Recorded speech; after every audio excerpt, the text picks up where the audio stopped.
इस अक्षय नवमी को आंवला नवमी भी कहा जाता है और अक्षय नवमी भी कहा जाता है। जैसे अक्षय तृतीया होती है ऐसे अक्षय नवमी होती है। जैसे अक्षय तृतीया को हम जो कुछ भी करते हैं दान पुण्य सत्कर्म अक्षय हो जाता है, ऐसे अक्षय नवमी को भी जो भी कुछ हम सत्कर्म दान पुण्य करते हैं वह अक्षय हो जाता है। और इस दिन आंवले की पूजा होती है, आंवले की उत्पत्ति मानी गई है। और ऐसा भी आयुर्वेद शास्त्र में लिखा है कि इस दिन से लेकर के माने आंवला नवमी से प्रारंभ करके प्रतिदिन कोई खाली पेट एक आंवला 108 दिनों तक सेवन करे तो उसको आरोग्य की प्राप्ति होती है, सारे रोग उसके शमन होते हैं। तो आंवले की पूजन का भी यह दिन है। आंवला भी भगवान का ही स्वरूप है, उनकी विभूति है। और अक्षय नवमी को ब्रज में जो विशेष लीला होती है, इस दिन युगल परिक्रमा होती है। मथुरा वृंदावन की युगल परिक्रमा होती है। और युगल परिक्रमा क्यों होती है जानते हैं? क्योंकि ठाकुर जी इसी दिन मथुरा पधारे हैं।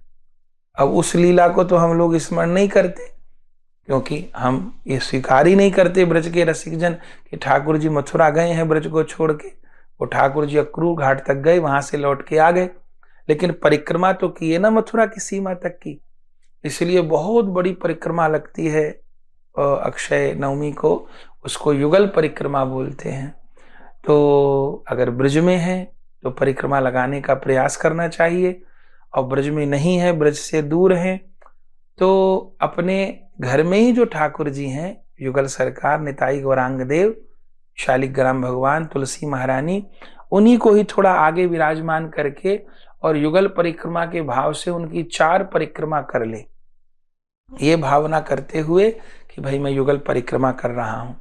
और अक्षय नवमी को ठाकुर जी को आंवला भोग धराए, सब्जी के रूप में, मुरब्बे के रूप में, प्रभु को आंवले की माला पहनाए अक्षय नवमी को, तो ठाकुर जी प्रसन्न होते हैं और युगल परिक्रमा के भाव से अपने घर में विराजमान ठाकुर जी का पूजन करे, परिक्रमा करे। तो दशमी के दिन, कार्तिक शुक्ल दशमी को भगवान ने कंस का वध किया, तो उसका भी मेला मथुरा में लगता है। भगवान ने कंस का वध किया माने अपराध का, पाप का भगवान ने विनाश किया। तो हमारे जीवन के भी पाप अपराध को भगवान नष्ट करे, तो भगवान हमारे जीवन से भी कंस का वध करके अपने चरणों के निर्मल भक्ति प्रदान करें।